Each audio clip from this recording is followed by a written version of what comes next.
Buenas a todos, Alejandro de León aquí con las reseñas libertarias. La reseña que voy a hacer hoy es la fundamentación de la metafísica de las costumbres de Kant. ¿Y por qué he elegido este libro?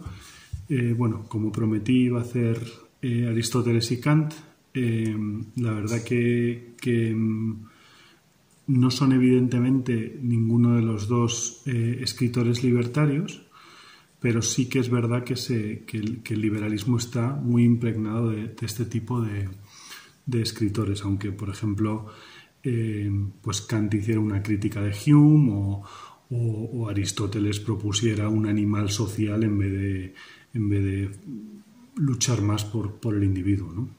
Entonces, ¿de qué va la fundamentación de la metafísica de las costumbres?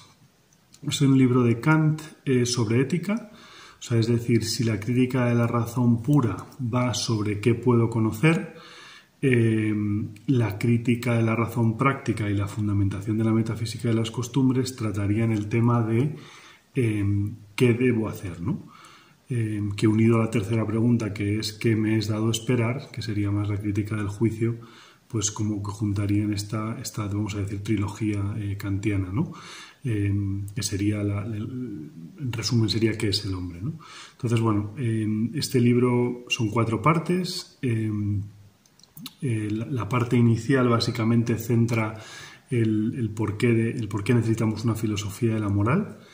Y luego ya tanto la primera parte, segunda, trata más el tema de los imperativos y por qué debemos hacer las cosas bien, y ya la tercera y cuarta parte se centra más en el reino de los fines, que llama Kant, en la libertad y en el dialecto de la razón, que es como intenta Kant encontrar este punto de determinismo sí o determinismo no, ¿no? Entonces, por desglosar un poco de qué va el libro, vamos a ver, Kant lo que parte de todo de una buena voluntad. Es un libro que trata una ética que se llamaría deontológica, mientras que la de Aristóteles era teleológica. Esto es una ética del deber, no una ética de los fines. A Kant los fines le dan igual, entre comillas, y las consecuencias también. Kant se separa también de Weber, por ejemplo, en esta ética más de ¿qué haría un político? El político tiene que mirar las consecuencias. Kant no piensa en las consecuencias, Kant piensa en qué tenemos que seguir para ser una sociedad mejor, ¿no? Entonces, ¿por qué me resulta un alegato liberal? Porque la realidad es que Kant lo que busca no es lo que busca Aristóteles, que sería la felicidad. Kant lo que busca es 2 cosas. Uno, la libertad, y otro, ser dignos de ser felices. Kant considera que a través de la libertad podemos dignificar nuestra vida y, por tanto, merecer esa felicidad, ¿no?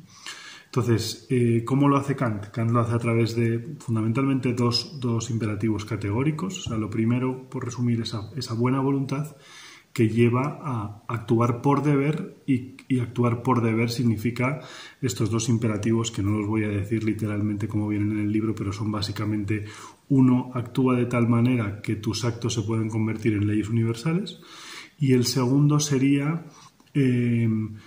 trata al hombre como un fin y no como un medio.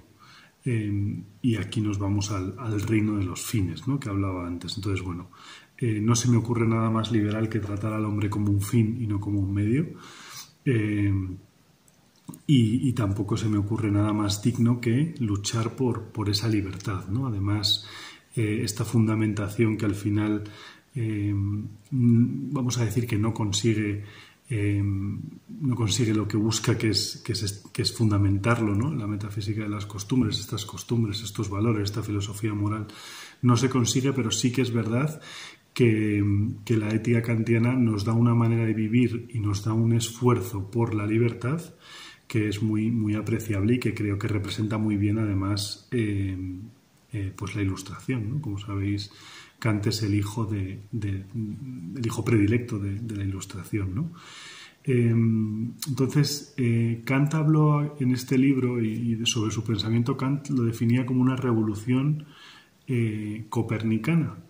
Pero sin embargo, Bertrand Russell, muy sutil y muy inglés, hablaba de una contrarrevolución o contrarreforma, contrarrevolución ptolomeica, ¿no? Porque Kant lo que está haciendo aquí es volver a poner al hombre en el centro de todo y volver a decir, ok, exista un Dios mecanicista, determinista, etcétera, que nos dice lo que tenemos que hacer, como nosotros no vamos a ser capaces de saber si esto es, entre comillas, verdad o no, si nuestra libertad es cierta o no, lo mejor que podemos hacer es aspirar a ella con la mejor voluntad que podamos, ¿no? Entonces, como veis, no es una ética ya ontológica, no es ni epistemológica, no es ni del saber ni del ser, sino que es una ética, pues eso, deontológica, del deber, hacer las cosas por deber.